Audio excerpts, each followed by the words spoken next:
Hi boys and girls, so today we're going to talk about another strategy for multiplication. So I am adding to my list of multiplication strategies that we have been putting in our notebook, and I keep reminding you to refer back to. So we've already listed those. I just turned the page and I'm going to add a new strategy. This is a property that's going to help you with larger numbers. So let me look what number we're on. Number 9, is going to be the property called the distributive property of multiplication. And it is exactly what it sounds like. You're going to take a bigger number and distribute it or break it apart to make it easier to multiply. So in parentheses, you can write break apart. It's like the break apart strategy. Okay. So let's look at an example. For example, let's say I have 9 times 4. And yes, I know we can use the nines trick, but we can also use the distributive property. The larger of the two numbers is the 9. So I'm going to break the 9 into easier numbers that I know I can multiply.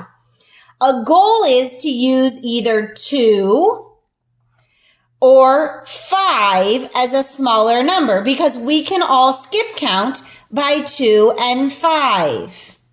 All right, so let's make an array to make a visual here. So I'm going to make 9, 1, 2, 3, 4, 5, 6, 7, 8, 9 rows with 4 in each row.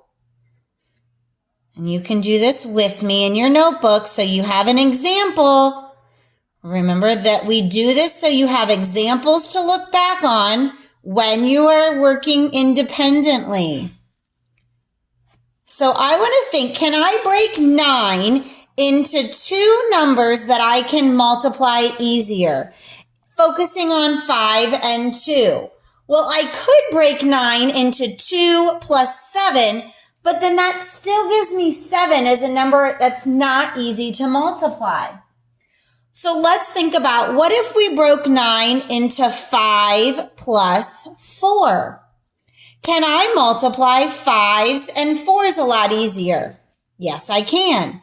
So on my array, I'm going to break this up. 1, 2, 3, 4, 5. I'm going to draw a line to now show there's 2 arrays here. The total was 9 times 4, but now we're going to do 2 smaller arrays.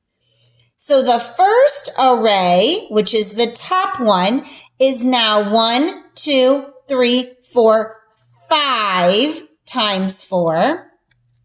And the bottom array is now 1, 2, 3, 4 times 4. To write this properly, I'm going to make parentheses to show my 2 arrays. And then I'm going to add the answers back together. So the top array was 5 rows of 4. 5 times 4. The bottom array was 4 times 4.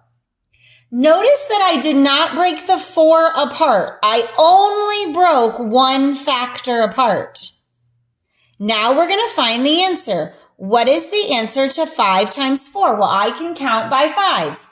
5, 10, 15, 20. So my answer or product is 20. I'm going to do 4 times 4. 4, 8, 12, 16 is my product. Now, because I want to know the total, I'm going to add the 2 products together. 20 plus 16. That gives me an answer of 36. So 9 times 4 is 36 using the distributive property. We're going to practice some more examples in a moment, but I wanted to make sure you have this in your notebook.